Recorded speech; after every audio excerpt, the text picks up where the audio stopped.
इसी एक महीने में भारत का एक्सपोर्ट 2.5 लाख करोड़ से भी ज्यादा हो गया। 2.5 लाख करोड़ से भी पार कर गया। 2.5 लाख करोड़ रुपए से पार होना आजादी के बाद पहली बार इस महीने में हुआ है। कृषि निर्यात में हम दशकों बाद दुनिया के टॉप 10 देशों में शामिल हुए हैं। भारत तक कृषि प्रधान देश कहा जाता है, लेकिन दशकों बाद टॉप 10 में हमारा नाम आया है। भारत का गौरव, देश का पहला मेक इन इंडिया विमान वाहक पोत, मेड इन इंडिया विमान वाहक पोत विक्रांत समंदर में अपना ट्रायल शुरू कर चुका है। हर चुनौती को चुनौती देते हुए भारत ने लद्दाख में दुनिया की सबसे ऊंची मोटरेबल रोड का निर्माण पूरा किया है। हाल ही में भारत ने ई रूपी लॉन्च किया है, जो आने वाले समय में डिजिटल इंडिया को मजबूती देगा और वेलफेयर स्कीम को बिल्कुल टारगेटेड और पर्पज को परिपूर्ण करेगा। साथियों, जो लोग सिर्फ अपने पद के लिए परेशान हैं, वो अब भारत को रोक नहीं सकते। नया भारत पद नहीं, पदक जीत करके दुनिया में छा रहा है। नए भारत में आगे बढ़ने का मार्ग परिवार नहीं, बल्कि परिश्रम से तय होगा।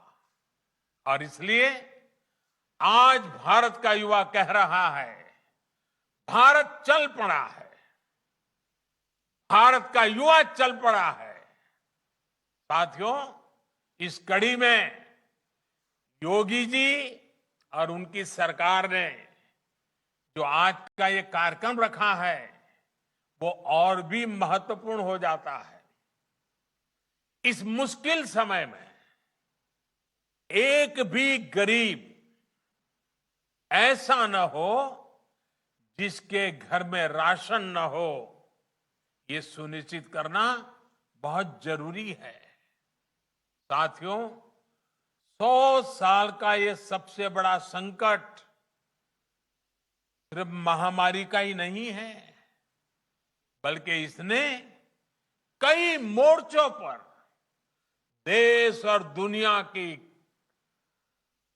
अरबों की आबादी को, पूरी मानव जात को अपनी चपेट में लिया है और वो एक सबसे बड़ी चुनौतियां पैदा की है। अतीत में हमने अनुभव किया है कि जब देश पर पहले इस तरह का बड़ा संकट आता था, तो देश की तमाम व्यवस्थाएं पूरी तरह से चरमरा जाती थी, हिल जाती थी। लोगों का विश्वास भी डिग जाता था। लेकिन आज भारत का प्रत्येक नागरिक पूरी ताकत से इस महामारी का मुकाबला कर रहा है। मेडिकल सेवाओं से जुड़ा इंफ्रास्ट्रक्चर हो, दुनिया का सबसे बड़ा मुफ्त टीकाकरण अभियान हो, या फिर भारतवासियों को भूखमरी से बचाने का सबसे बड़ा अभियान हो, लाखों करोड़ रुपए के ये कार्यक्रम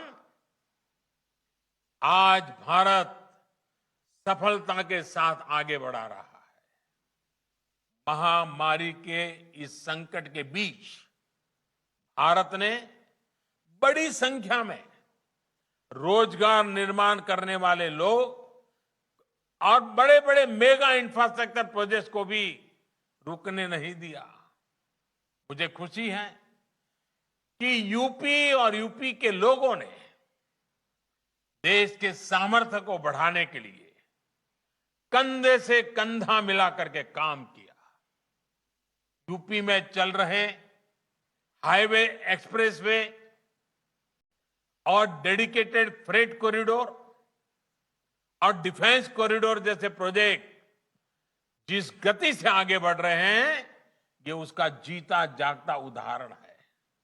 साथियों, इतने संकट के बावजूद आज देश राशन से लेकर के दूसरे खाने पीने के सामान की कीमतों को, पूरी दुनिया में तूफान मचा हुआ है। ऐसे में हमें मालूम है, छोटी सी भी ज्यादा बाढ़ भी आ जाए तो दूध और सब्जी के भाव भी कितने बढ़ जाते हैं। थोड़ी भी असुविधा हो तो महंगाई कितनी बढ़ जाती है। हमारे सामने भी बड़ी चुनौती है, लेकिन मैं मेरे गरीब मध्यम वर्ग के भाई बहनों को विश्वास दिलाता हूं, हम पूरी कोशिश कर रहे हैं ताकि इसको नियंत्रण में हम रख पाए, और ये भी आप सबके सहयोग से संभव होने वाला है। कोरोना काल में भी खेती और इससे जुड़े कामों को रुकने नहीं दिया गया, उन्हें पूरी सतर्कता के साथ जारी रखा गया। किसानों को बीज से लेकर खाद तक और फिर उपज बेचने तक समस्याएं ना हो, इसके लिए। All right. Right now, the Prime Minister is talking about COVID being the biggest challenge for mankind, talking about vaccination and also about the problems that the country has overcome so far in this regard.